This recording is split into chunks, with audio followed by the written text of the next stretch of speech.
นดินไม่ฟังได้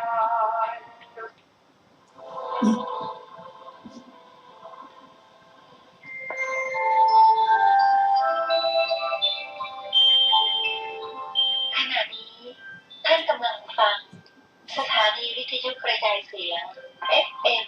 104.5 เมกะเฮิรตซ์มาตรการสวมหน้ากากล้างมือ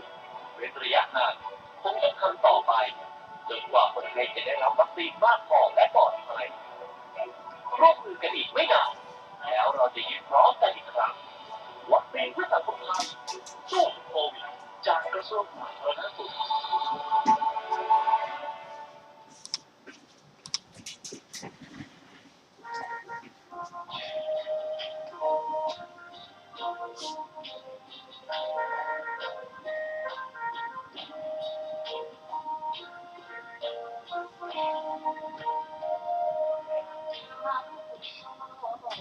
ลูกขออย่าดื่มเหล้าอย่าตัวจะเมาดื่มเหล้าเล่นการพนันคนเขาดูถูกกว่าพ่อเกียรทำงานชาวบ้านประเกียรติกันต่างประจานคุณพ่อสิ้นดีสงสารลำบากแท้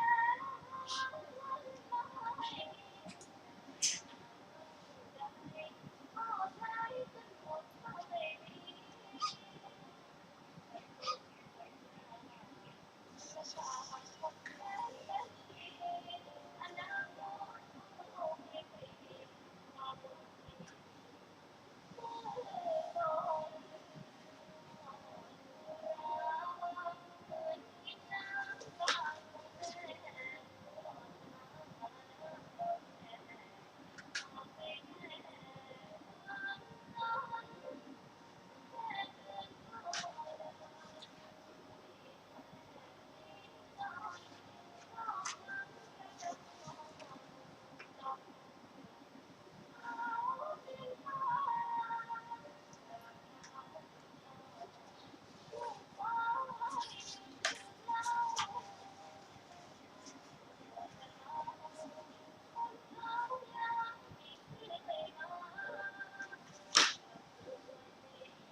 ขอนอบน้อมแด่พระผู้มีพระภาคเจ้าพระองค์นั้น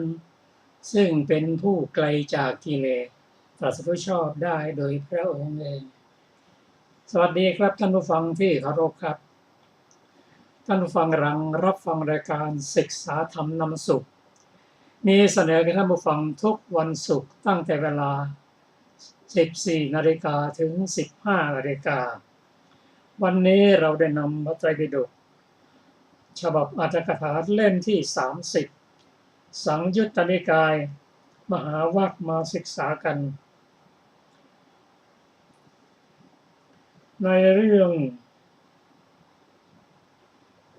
เกี่ยวกับโพชฌงค์ 7ก่อนอื่นเราจะมาทบทวนถึงพระสูตรที่เราได้ศึกษากันมาเราจะมาทบทวนตั้งแต่กามคุณ 5ในกามคุณสูตรพระสูตรนี้พระองค์ประทับอยู่ที่สาวัตถี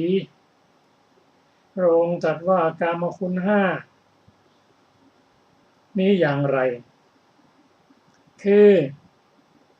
รูปที่พึงรู้ได้ด้วยตาอันน่าปรารถนาน่าใคร่น่าพอใจน่ารักยั่วยวนชวนให้กำหนัดเสียงที่พึงรู้ด้วยหูฟังแล้วน่าปรารถนาน่าใคร่น่าพอใจน่ารักยั่วยวนชวนให้กำหนัดกลิ่น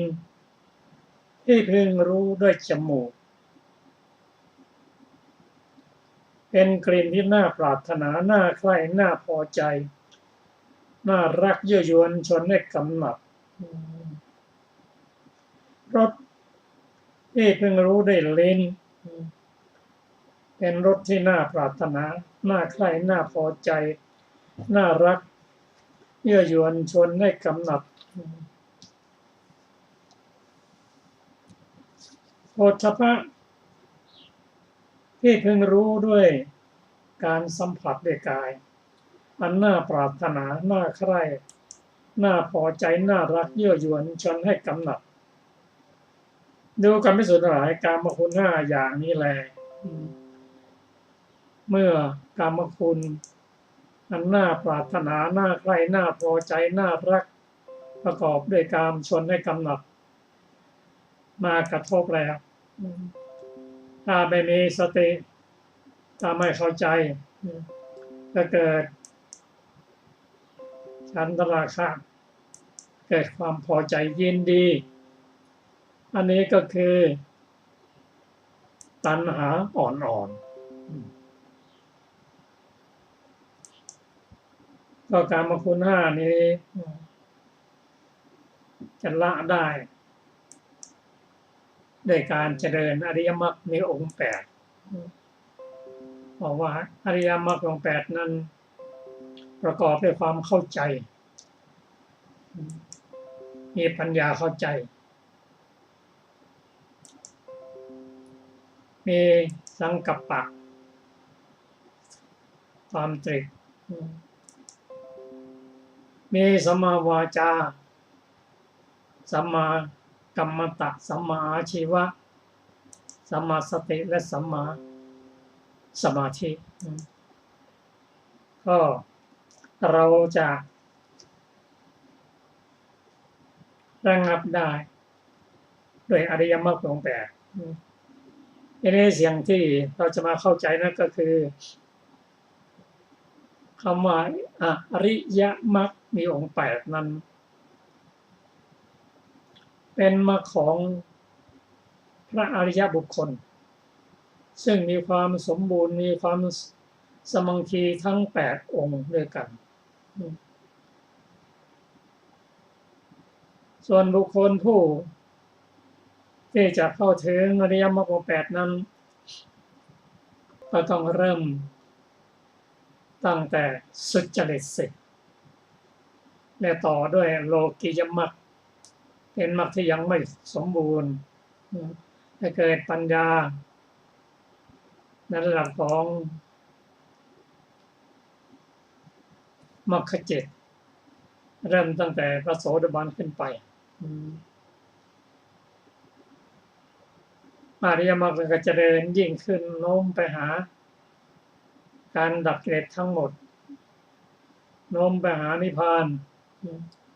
เอ็นไปหานิพพานโอนไปหานิพพานถ้าได้เป็นอริยบุคคลเบื้องต้น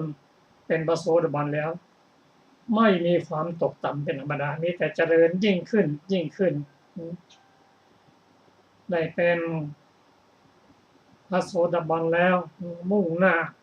เข้าสู่พระสกทาคามีพระอนาคามีอรหันตผลนั่นแหละจึงจะ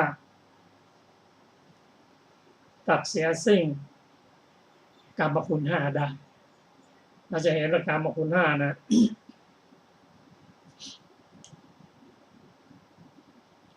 เป็น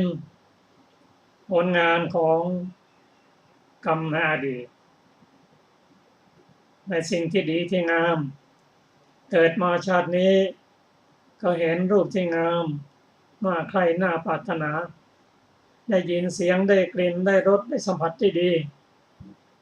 เป็นผลงานของกรรมในอดีตมาให้ผลเป็นความสุขซึ่งพระพุทธเจ้าองค์ตรัสว่าเมื่อความสุขที่ควรจะได้รับก็รับไปแทนแต่ไม่ติดในความสุขนั้นแต่ผู้มาได้ศึกษา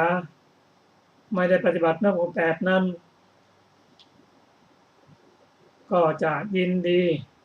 พอใจเกิดกามราคะขึ้นมานั่นคือตัณหาแล้วความอยากขึ้นมาเมื่อตัณหาเริ่มขึ้นหลังจากที่ไม่ได้กำหนดไม่มีสติเกิดความพอใจความรักนี่คือตัณหาเมื่อตัณหาเกิดขึ้นแล้วก็เป็นปัจจัยให้เกิดการยึดมั่นคืออุปทานเมื่อยึดมั่นก็ทำให้เกิดกรรมภพนั้นก็มีอุปาทิภพรองรับอยู่แล้วก็ต้องหมุนวนกันอยู่อย่างนี้เพราะฉะนั้นผู้เจริญมรรคมีองค์8นั่นนะอริยบุคคลนั้นท่านมีศีลสมาธิและปัญญาที่ได้ศึกษากันมาตลอดท่านก็พอประสบกับกามคุณทั้ง5นั้นท่านยอมรับรู้ว่ารู้ละว่างามว่ามีความสุขแต่ท่านไม่สานต่อแล้วจบแค่นั้นเมื่อท่านมายินดีพอใจตัณหาก็ไม่เกิดขึ้นเมื่อตัณหาไม่เกิดขึ้นอุปทานจะมาจากไหนไม่มีอุปทานก็ไม่มีภพไม่มีภพไม่มีชาติท่านตัดตรงนี้ได้เองส่วนบุคคลผู้ปฏิบัติตามนั้นก็ต้องปฏิบัติไปตามลำดับเพราะการศึกษาการปฏิบัตินั้นเป็นไปตามลำดับไม่มีการกระโดดข้ามขั้น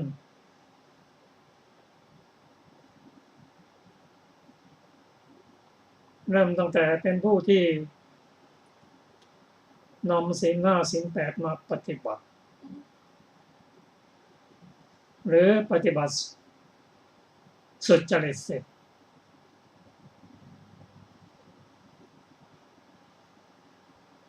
จากนั้นก็เจริญโลกิยมรรคอันได้แก่ ปัญญาความเข้าใจความเห็นถูกต้องอันเกิดมาจากสุจริต10นั่นเองในข้อสุดท้ายนั้นนะทำความเห็นให้ถูกต้องปฏิบัติตั้งแต่ข้อ1ถึงข้อ9แล้วพอถึงข้อ10ก็เกิดความเห็นถูกต้องในทางโลกเกิดปัญญาคือคัมมสกตญาณ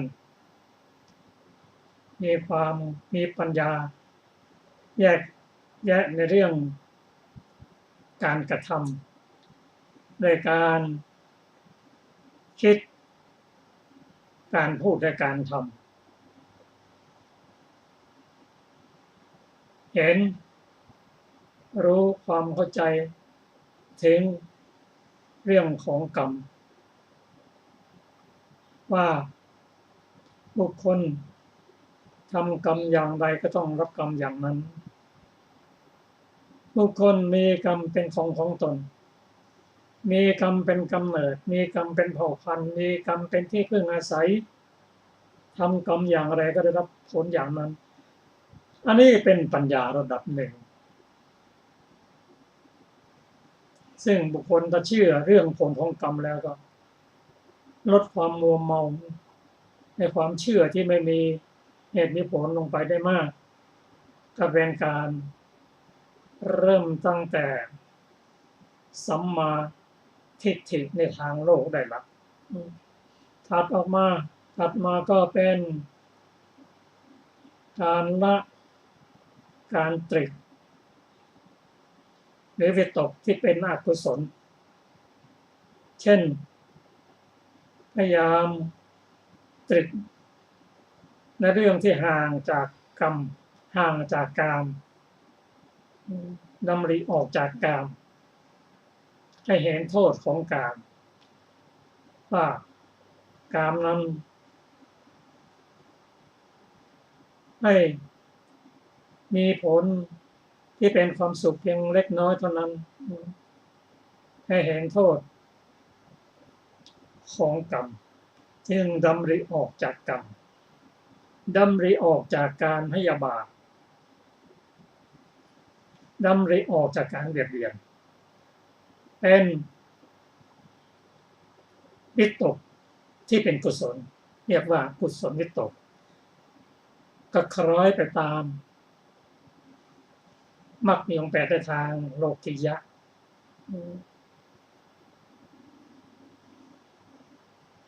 ต่อไปก็เป็นการละมิจฉาวาจาพูดแต่สิ่งที่เป็นความจริงไม่พูดเพื่อจะทำให้เขาแตกกันนิปิสนาวาจาไม่พูดคำหยาบปรุษวาจาพูดที่สิ่งที่เป็นประโยชน์ตนประโยชน์ท่านมีหลักมีฐานมีที่มาที่ไปเรียกว่าเว้นจากสัมภัปปลาปะสิ่งเหล่านี้เป็นการขูดเกลากิเลสไปทีละนิดละนิด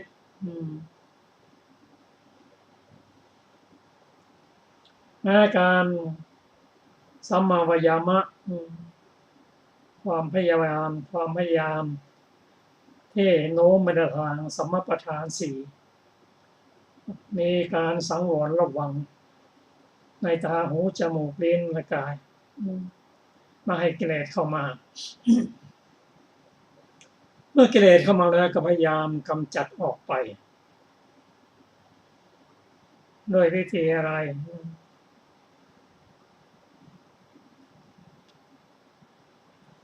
ก็โดยวิธีการประหาร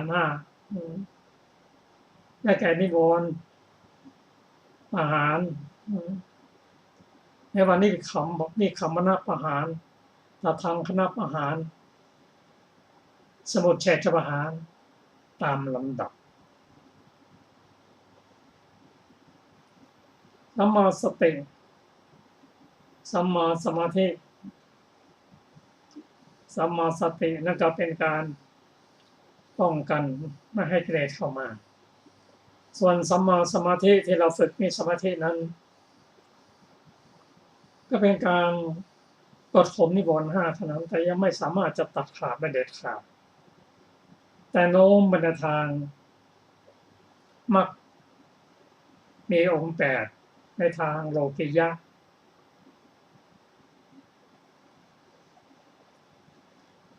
ในขณะที่เจริญมรรคมีองค์8ในทางโลกิยะนี้ส่วนที่ขูดเกลากิเลสก็ขูดไป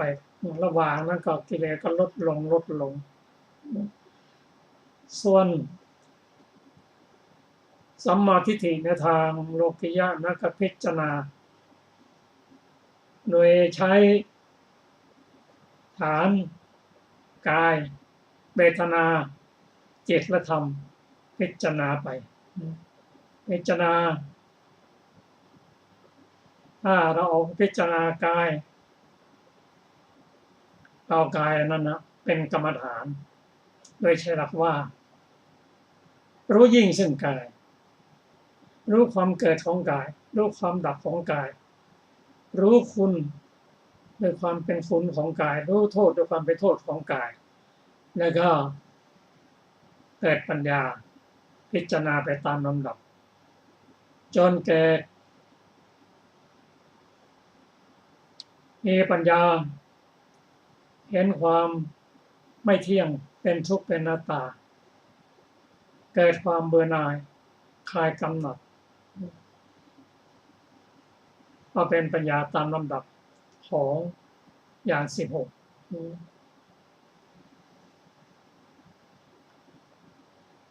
และคล้อยตามอริยสัจสี่อนุโลมญาณข้ามโพธิคือโคตรภูญาณเข้าสู่ความเป็นอริยบุคคลตรัสรู้เรื่องของกาย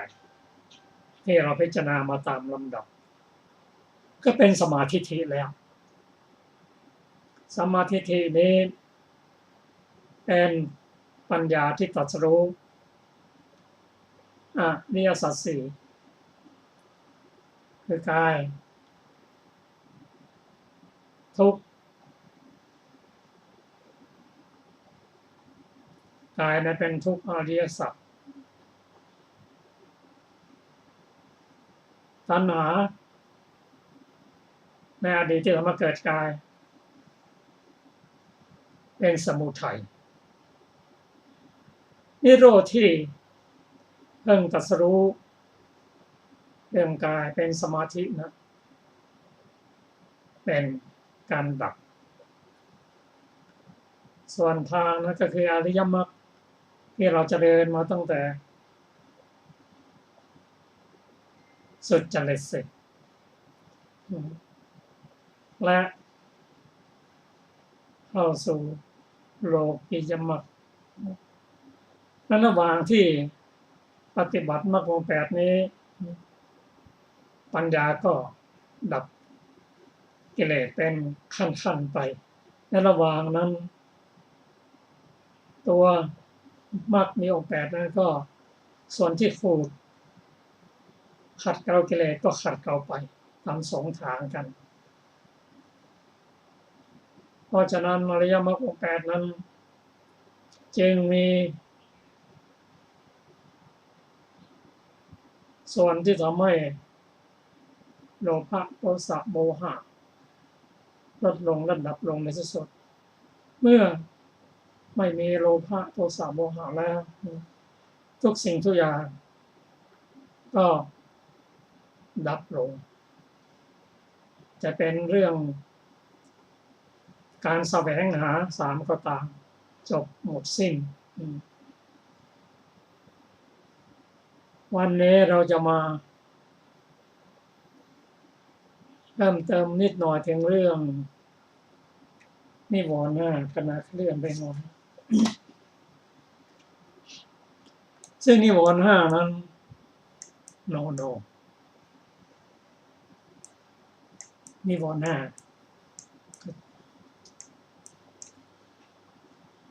เอาขึ้นไปนี่นะนิวรณ์5นั้นได้แก่กามฉันทะนิวรณ์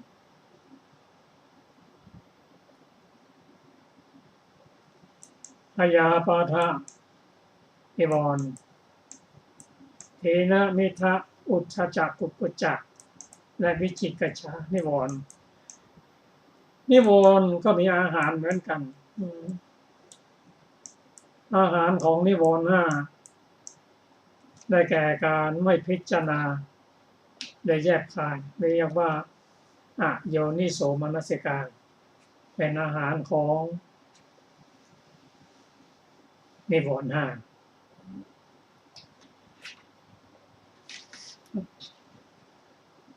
5 แ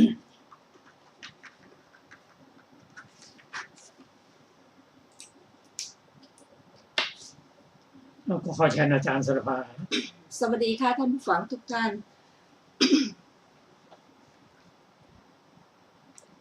พระสูตรวันนี้คือกายสูตรค่ะจะเริ่มด้วยอาหารของนิวรณ์ ดูก่อนภิกษุทั้งหลายกายนี้มีอาหารเป็นที่ตั้งดำรงอยู่ได้เพราะอาศัยอาหาร ไม่มีอาหารดำรงอยู่ไม่ได้ แม้ฉันใด นิวรณ์ห้าก็มีอาหารเป็นที่ตั้งดำรงอยู่ได้เพราะอาศัยอาหาร ไม่มีอาหารดำรงอยู่ไม่ได้ฉันนั้นเหมือนกัน ดูก่อนภิกษุทั้งหลายก็อะไรเล่าเป็นอาหาร ให้กามฉันทะที่ยังไม่เกิดขึ้น หรือเกิดแล้วให้เจริญไพบูลย์ยิ่งขึ้น ดูก่อนภิกษุทั้งหลายสุภนิมิตมีอยู่การกระทำให้มากซึ่งอโยนิโสมนสิการในสุภนิมิตนั้นนี้เป็นอาหารให้กามฉันทะที่ยังไม่เกิดขึ้นหรือที่เกิดแล้วให้เจริญไพบูลย์ยิ่งขึ้น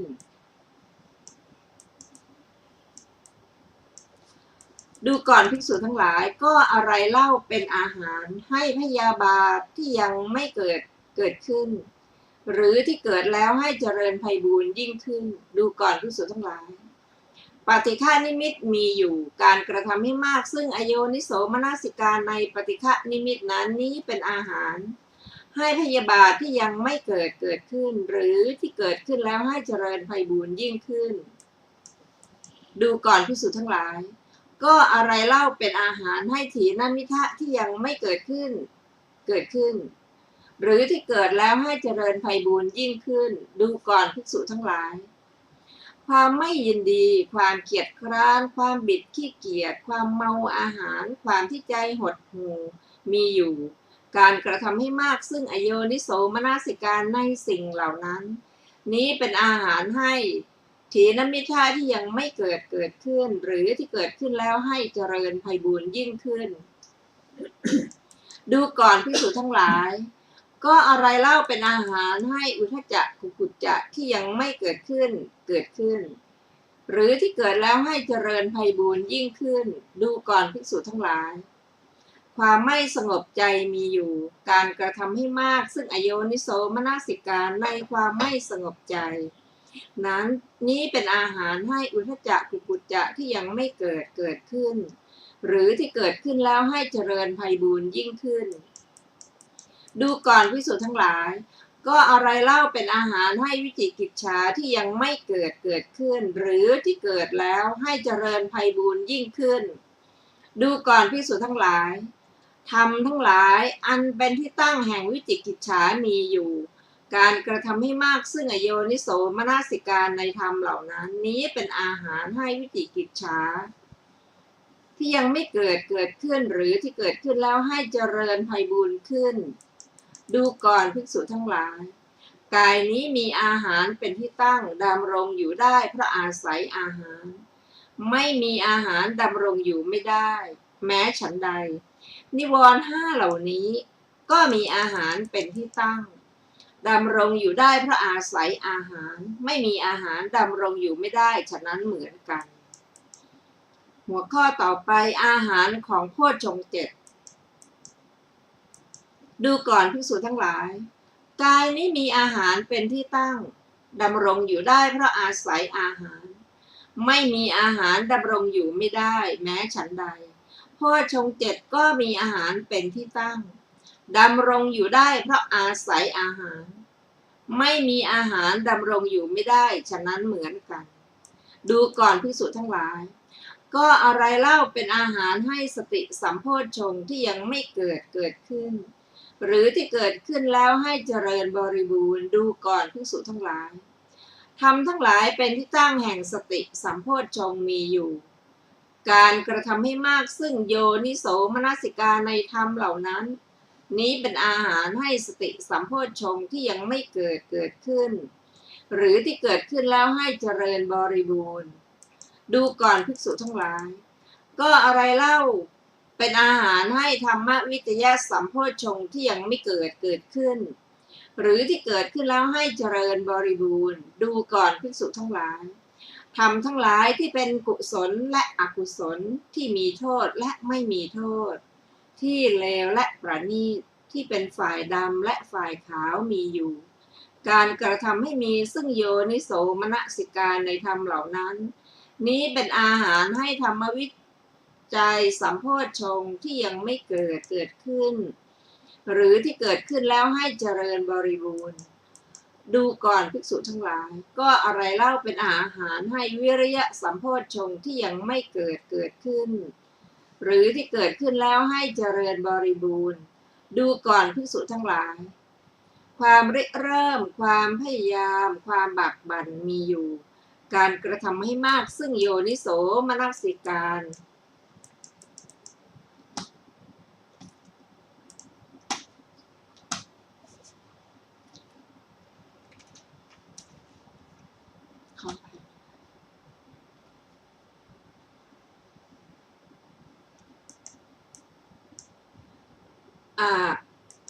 ในสิ่งเหล่านี้เป็นอาหารให้วิริยะสัมโพชฌงค์ที่ยังไม่เกิดขึ้นหรือที่เกิดขึ้นแล้วให้เจริญบริบูรณ์ดูก่อนภิกษุทั้งหลายก็อะไรเล่าเป็นอาหารให้ปีติสัมโพชฌงค์ที่ยังไม่เกิดขึ้นหรือที่เกิดขึ้นแล้วให้เจริญบริบูรณ์ดูก่อนภิกษุทั้งหลายธรรมทั้งหลายที่เป็นที่ตั้งแห่งปีติสัมโพชฌงค์มีอยู่การกระทำให้มากซึ่งโยนิโสมนสิการในธรรมเหล่านั้นนี้เป็นอาหารให้ปีติสัมโพชฌงค์ที่ยังไม่เกิดขึ้นหรือที่เกิดขึ้นแล้วให้เจริญบริบูรณ์ดูก่อนภิกษุทั้งหลายก็อะไรเล่าเป็นอาหารให้ปัสสัทธิสัมโพชฌงค์ที่ยังไม่เกิดขึ้นหรือที่เกิดขึ้นแล้วให้เจริญบริบูรณ์ดูก่อนภิกษุทั้งหลายความสงบกายความสงบจิตมีอยู่การกระทำให้มากซึ่งโยนิโสมนสิการในความสงบนั้นนี้เป็นอาหารให้ปัสสัทธิสัมโพชฌงค์ที่ยังไม่เกิดขึ้นหรือที่เกิดขึ้นแล้วให้บริบูรณ์ให้เจริญบริบูรณ์ดูก่อนภิกษุทั้งหลาย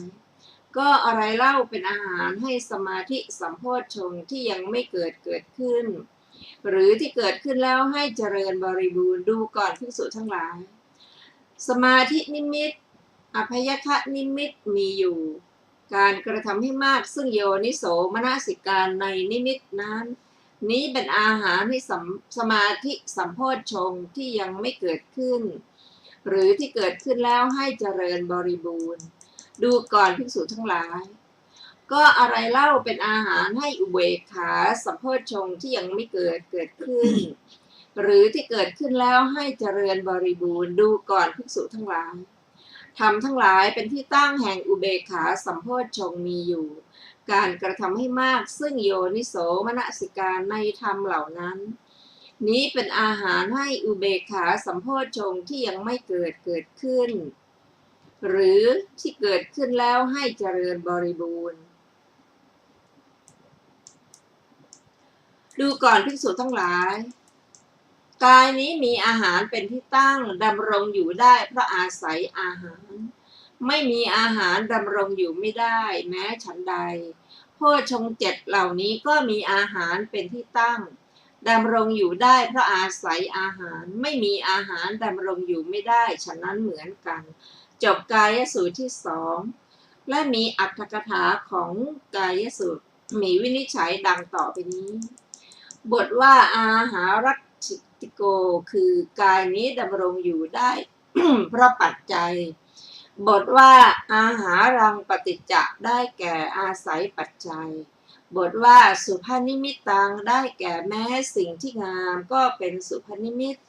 แม้อารมณ์ของสิ่งที่งามก็เป็นสุภนิมิตบทว่าอโยนิโสมนสิการโรได้แก่การกระทำไว้ในใจโดยอุบายคือกระทำไว้ในใจนอกทางได้แก่กระทำในใจในความไม่เที่ยงว่าเที่ยงหรือในความทุกข์ว่าสุขหรือในสิ่งที่ไม่ใช่ตนว่าตนหรือในสิ่งที่ไม่งามว่างามกามฉันทะย่อมเกิดขึ้นแก่ผู้ยังมนสิกานั้นให้เป็นไปอยู่ในสุภารมณ์นั้นโดยมาก ราะเหตุนั้นพระผู้มีพระภาคเจ้าจึงตรัสคำว่าอัตติภิกขเวสุภนิมิตตังดังนี้เป็นต้นพึงทราบวาจาประกอบในนิวรณ์ในที่ทั้งปวงด้วยประการฉะนี้ ส่วนในบทว่าปฏิฆะนิมิตตังเป็นต้นปฏิฆะก็ดีอารมณ์ของปฏิฆะก็ดีจัดเป็นปฏิฆะนิมิตบทว่าอารติแปลว่าความกระสันพระองค์ตรัสข้อว่า ในบทเหล่านั้นความไม่ยินดีเป็นไฉนคือ ความไม่ยินดี ขอไปคือความไม่ยินดีความไม่ยินดียิ่งความไม่อภิรมย์ความกระสันความสะดุ้งในเสนาสนะทั้งหลายอันสงัดหรือในธรรมทั้งหลายอันเป็นอธิกุศลอย่างใดอย่างหนึ่งนี้เรียกว่าความไม่ยินดีบทว่าตันที่ได้แก่ความคร้านกายที่จรมาเกิดขึ้นเพราะมีหนาวนักเป็นต้นเป็นปัจจัยเมื่อมันเกิดขึ้นเขาจะกล่าวว่าหนาวนักร้อนนักเราหิวนักกระหายนักเราเดินทางไกลนักพระองค์ตรัสข้อนี้ว่าเป็นในบทเหล่านั้นความเกียจคร้านเป็นไฉนคือกิริยาที่เกียจคร้านความมีใจเกียจคร้านความคร้านกิริยาที่คร้านความเป็นคนมีความคร้านอันใดนี้เรียกว่าความเกียจคร้านบทว่าวิชัมพิตาได้แก่ความบิดกายด้วยอำนาจกิเลสพระองค์ตรัสข้อนี้ว่าในบทเหล่านั้นความบิดขี้เกียจเป็นไฉนคือความบิดกายความบิดความเอียงมาความเอียงไปความสยบลงความซบเซาความป่วยไข้ของกายอันใดนี้เรียกว่าความบิดขี้เกียจบทว่าภัตตสัมมโทได้แก่ความเร่าร้อนในอาหารพระองค์ตรัสข้อว่าในบทเหล่านั้นความเมาในอาหารเป็นไฉน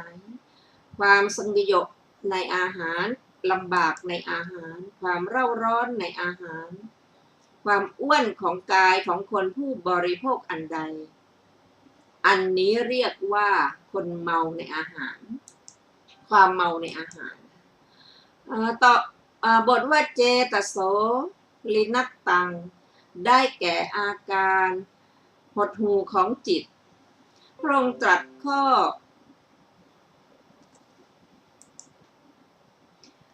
อว่าในบทเหล่านั้นความหดหู่ของจิตใจเป็นไฉนคือความไม่งามความไม่ควรแก่การงานความหดหู่ลงกิริยาหดหู่ความหดหู่ของจิตท้อแท้กิริยาที่ท้อแท้ความท้อแท้ของจิตอันใดอันนี้เรียกว่าความหดหู่ของจิตบทว่าเจตโสอวูปสโมความว่า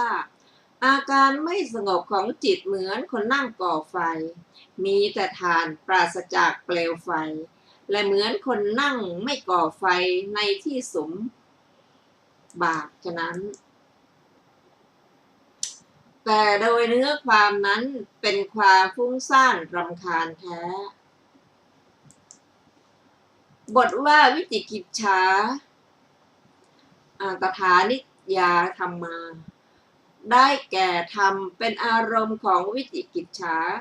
อโยนิโสมนสิการมีนัยยะอันกล่าวไว้ในบททั้งปวงแลในข้อนี้ธรรมสองเหล่านี้คือกามฉันทะวิจิกิจฉาท่านกล่าวไว้อย่างนี้โดยอารมณ์พยาบาทกล่าวไว้โดยอารมณ์และอุปนิสยปัจจัยธรรมที่เหลือกล่าวไว้โดยสหชาตปัจจัยและอุปนิสปัจจัยด้วยประการฉะนี้บทว่าสติสัมโพชังคะฐานิยาธรรมาได้แก่ธรรมเป็นอารมณ์ของสติคือโพธิปักขิยธรรม37และโลกุตรธรรม9บทว่าตัฏฐโยนิโสมนสิการะพหุลีการโรได้แก่การทำบ่อยๆซึ่งมนสิการโดยอุบายในธรรมนั้นบทว่ากุศลาในบทเป็นต้นว่ากุศลาธรรมาได้แก่ธรรมเกิดขึ้นแต่ความฉลาดไม่มีโทษมีผลเป็นสุข บทว่าอากุศลาได้แก่ทำเกิดแต่ความไม่ฉลาดมีโทษมีผลเป็นทุกข์บทว่าสาวัชชาได้แก่ทำเป็นอกุศลบทว่าอนวัชชาได้แก่ทำเป็นกุศลแม้ในธรรมเลวประณีตดำและขาวก็มีนัยนี้เหมือนกันบทว่าสัพปฏิภาคาได้แก่กันหธรรมและสุขธรรมเท่านั้นด้วยว่ากันหธรรมชื่อว่ามีส่วนเปรียบเพราะให้ผลดำและสุขธรรมชื่อว่ามีส่วนเปรียบเพราะให้ผลขาวอธิบายว่ามีส่วนแห่งวิบากเช่นกันอีกอย่างหนึ่งชื่อว่ามีส่วนเปรียบเพราะมีส่วนตรงกันข้ามคือมีส่วนเปรียบแม้อย่างนี้ว่าส่วนสุขธรรมตรงกันข้ามกับกันหธรรมและกันหธรรมตรงกันข้ามกับสุขธรรมอีกอย่างหนึ่งชื่อว่ามีส่วนเปรียบเพราะอัตถะว่าจะนำมากลับกันไม่ได้คือกันหะและสุขธรรมมีส่วนเปรียบกันได้อย่างนี้ว่าฝ่ายอกุศลห้ามกุศลแล้วจึงให้วิบากของตนส่วนกุศลห้ามอกุศลแล้วจึงให้วิบากของตนดังนี้บทว่าอารัพธาตุได้แก่ความเพียรครั้งแรกบทว่านิคขมธาตุได้แก่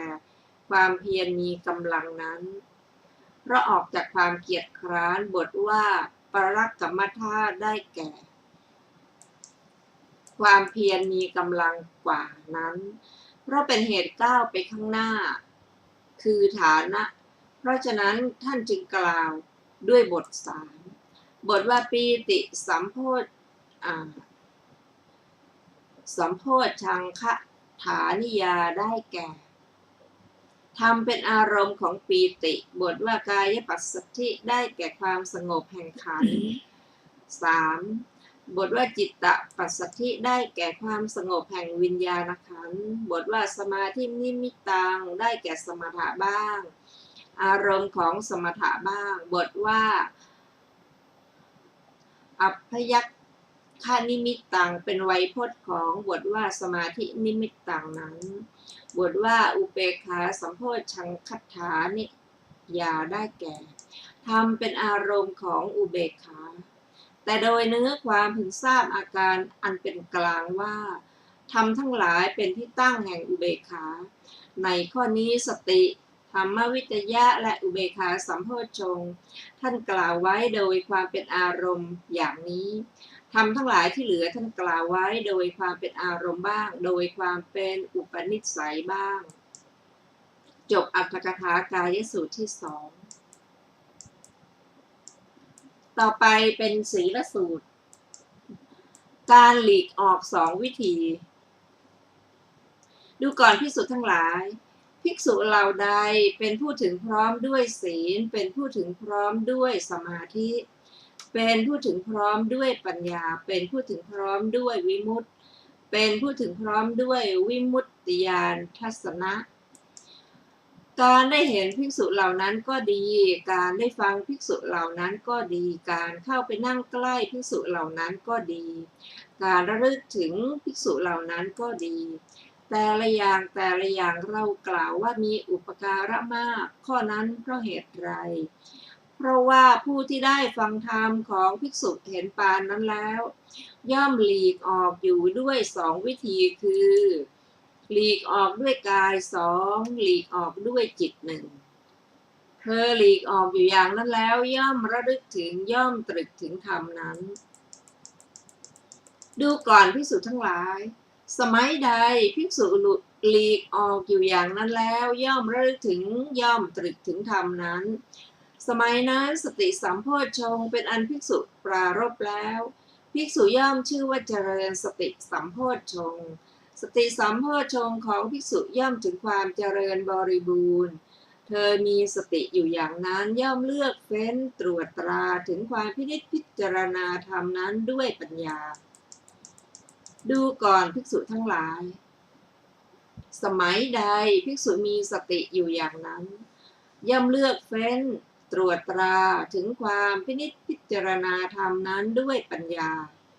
สมัยนั้นธรรมวิทยาสัมโพชฌงค์เป็นอันภิกษุปรารภแล้วภิกษุย่อมชื่อว่าเจริญธรรมวิทยาสัมโพชฌงค์ธรรมะจะวิทยาสัมโพชฌงค์ของภิกษุย่อมถึงความเจริญบริบูรณ์เมื่อภิกษุเลือกเฟ้นตรวจตราพิจารณาธรรมนั้นด้วยปัญญาความเพียรอันไม่ย่อหย่อนเป็นอันภิกษุปรารภแล้วดูก่อนภิกษุทั้งหลายสมัยใดเมื่อภิกษุเลือกเฟ้นตรวจตราพินิจพิจารณาธรรมนั้นด้วยปัญญาความเพียรอันไม่ย่อหย่อนอันภิกษุปรารภแล้วสมัยนั้นวิริยสัมโพชฌงค์เป็นอันภิกษุปรารภแล้วภิกษุย่อมชื่อว่าเจริญวิริยสัมโพชฌงค์วิริยสัมโพชฌงค์ของภิกษุย่อมถึงความเจริญบริบูรณ์ปีติที่ไม่มีอามิตรย่อมเกิดแก่ภิกษุผู้ปรารภความเพียรดูก่อนภิกษุทั้งหลายสมัยใดปีติที่ไม่มีอามิตรย่อมเกิดแก่ภิกษุผู้ปรารภความเพียรสมัยนั้นปีติสัมโพชฌงค์เป็นอันภิกษุปรารภแล้วภิกษุย่อมชื่อว่าเจริญปีติสัมโพชฌงค์ปีติสัมโพชฌงค์ของภิกษุย่อมถึงความเจริญบริบูรณ์กายก็ดีจิตก็ดีของภิกษุผู้มีใจกอบด้วยปีติย่อมสงบระงับดูก่อนภิกษุทั้งหลายสมัยใดกายก็ดีจิตก็ดีของภิกษุผู้มีใจกอบด้วยปีติย่อมสงบระงับสมัยนั้นปัสสัทธิสัมโพชฌงค์เป็นอันภิกษุปรารภแล้วภิกษุย่อมชื่อว่าเจริญปัสสัทธิสัมโพชฌงค์ปัสสัทธิสัมโพชฌงค์ของภิกษุย่อมถึงความเจริญบริบูรณ์จิตของภิกษุผู้มีกายสงบแล้วมีความสุขย่อมตั้งมั่น ดูก่อนภิกษุทั้งหลายสมัยใดจิตของภิกษุผู้มีกายสงบแล้วมีความสุขย่อมตั้งมั่นสมัยนั้นสมาธิสัมโพชฌงค์เป็นอันภิกษุปรารภแล้วภิกษุย่อมชื่อว่าเจริญสมาธิสัมโพชฌงค์สมาธิสัมโพชฌงค์ของภิกษุย่อมถึงความเจริญบริบูรณ์เธอย่อมเป็นผู้เพ่งดูจิตที่ตั้งมั่นแล้วอย่างนั้นด้วยดีดูก่อนภิกษุทั้งหลายสมัยใด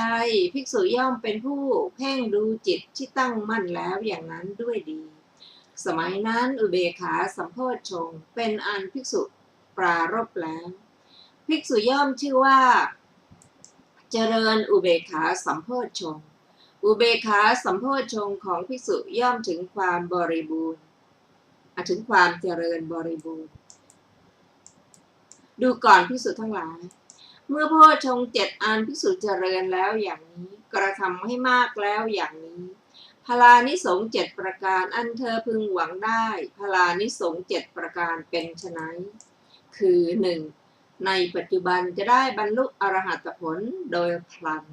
2. ในปัจจุบันไม่ได้บรรลุที่นั้นจะได้บรรลุในเวลาใกล้ตาย 3. ถ้าในปัจจุบันก็ไม่ได้บรรลุในเวลาใกล้ตายก็ไม่ได้บรรลุ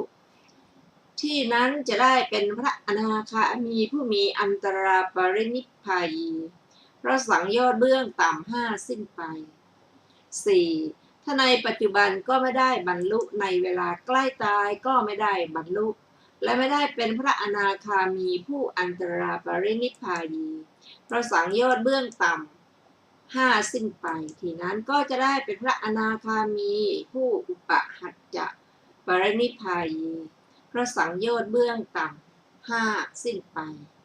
5. ถ้าในปัจจุบันก็ไม่ได้บรรลุในเวลาใกล้ตายก็ไม่ได้บรรลุไม่ได้เป็นพระอนาคามีผู้มีอัตราปรินิพพายีและไม่ได้เป็นพระอนาคามีผู้มีอุปหัจจะปรินิพพายีทีนั้นจะได้เป็นพระอนาคามีผู้อสังขารปรินิพพายีเพราะสังโยชน์เบื้องต่ำ5สิ้นไป 6. ถ้าในปัจจุบันก็ไม่ได้บรรลุในเวลาใกล้ตายก็ไม่ได้บรรลุไม่ได้เป็นพระอนาคามีผู้มีอันตราปรินิพพายีไม่ได้เป็นพระอนาคามีผู้อุปหัจจะปรินิพพายี ราะไม่ได้เป็นพระอนาคามีผู้อสังขาระปรินิพพายี ทีนั้นจะได้เป็นพระอนาคามีสังขาระปรินิพพายีพระสังโยชน์เบื้องต่ำ5สิ้นไป7ถ้าในปัจจุบันก็ไม่ได้บรรลุในเวลาใกล้ตายก็ไม่ได้บรรลุไม่ได้เป็นพระอนาคามีผู้มีอันตรปรินิพพายีไม่ได้เป็นพระอนาคามีผู้มีอุปหัตถปรินิพพายีไม่ได้เป็นพระอนาคามีผู้อสังขาระปรินิพพายีและไม่ได้เป็นพระอนาคามีผู้สสังขาระปรินิพพายีทีนั้นจะได้เป็นพระอนาคามีผู้อุทังโสโตอกนิฏฐคามีพระสังโยชน์เบื้องต่ำ5สิ้นไปดูก่อนภิกษุทั้งหลายเมื่อโพชฌงค์7อันภิกษุเจริญแล้วอย่างนี้กระทำให้มากแล้วอย่างนี้พลานิสงส์7ประการเหล่านี้อันเธอพึงหวังได้จบศีลสูตรที่3อรรถกถาของศีลสูตรมีวินิจฉัยดังต่อไปนี้บทว่าศีลสัมปันนานี้ท่านถือเอาโลกิยศีลและโลกุตระศีลของภิกษุผู้มีอาสวะสิ้นแล้วอธิบายว่าพวกภิกษุเป็นผู้ถึงพร้อมด้วยศีลนั้นแม้ในสมาธิและปัญญาก็มีนัยนี้เหมือนกัน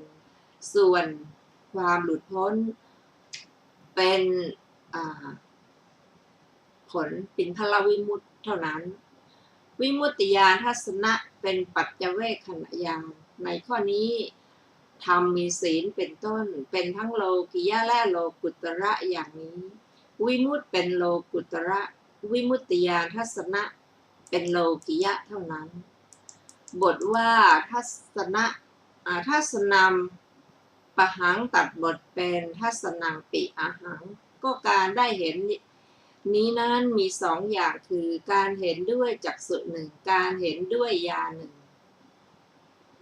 ในการได้เห็น2อย่างนั้นการได้เห็นคือการได้แลดูพระอริยะทั้งหลายด้วยจักษุ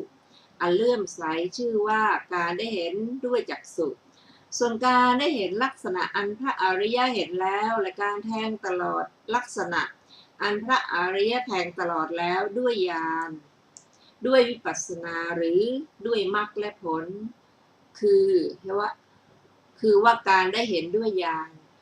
แต่ในการได้เห็น2อย่างนี้การได้เห็นด้วยจักษุประสงค์เอาในที่นี้เพราะว่าแม้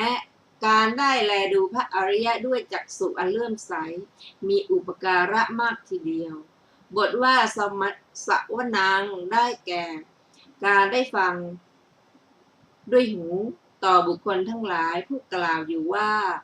พระขีณาสพชื่อโน้นย่อมอยู่ในแว่นแคว้นชนบทบ้านนิคมวิหารหรือในถ้ำชื่อโน้นการได้ฟังนั้นมีอุปการะมากเหมือนกัน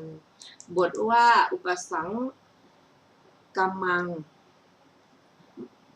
ขออภัยอุปสังกัมมนังได้แก่การเข้าไปหาพระอริยะด้วยจิตเห็นปานนี้ว่าเราจักถวายทานหรือจักถามปัญหาเราจักฟังธรรมหรือเราจักทำสักการะบทว่าปยิรูปาสนังได้แก่การเข้าไปนั่งใกล้เพื่อจะถามอธิบายว่าการฟังคุณของพระอริยะเข้าไปหาพระอริยะเหล่านั้นนิมนต์ถวายทานถามปัญหาโดยนัยยะเป็นต้นว่าข้าแต่ท่านผู้เจริญอะไรเป็นกุศลดังนี้บทว่าอนุสติงได้แก่การระลึกถึงภิกษุผู้นั่งอยู่ในที่พักกลางคืนและที่พักกลางวันว่าบัดนี้พระอริยะทั้งหลายให้เวลาล่วงไปอยู่ด้วยความสุขเกิดแต่ฌานวิปัสสนามรรคและผลในที่นี้ในที่มีที่เร้นถ้ำและมณฑปเป็นต้นอันหนึ่งโอวาทใดอันเราได้แล้วในสำนักของพระอริยะเหล่านั้นการจำแนกโอวาทนั้นแล้ว ถึงอย่างนี้ว่า ในที่นี้ท่านกล่าวถึงศีลในที่นี้ท่านกล่าวถึงสมาธิในที่นี้ท่านกล่าวถึงวิปัสสนา ในที่นี้ท่านกล่าวถึงมรรคในที่นี้ท่านกล่าวถึงผล บทว่าอนุปัปพัชชังได้แก่การยังจิตให้เลื่อมใสในพระอริยะ และออกบวชจากเรือนบวชในสำนักของพระอริยะเหล่านั้น อันหนึ่งการบวชแม้ของบุคคลผู้ยังจิตให้เลื่อมใสในสำนักของพระอริยะ บวชในสำนักของท่านเหล่านั้นหวังประพฤติตามโอวาทานุสาสนีของท่านชื่อว่าการบวชตาม การบวชของบุคคลผู้หวังประพฤติตามโอวาทานุสาสนีในสำนักคนเหล่าอื่นก็ดี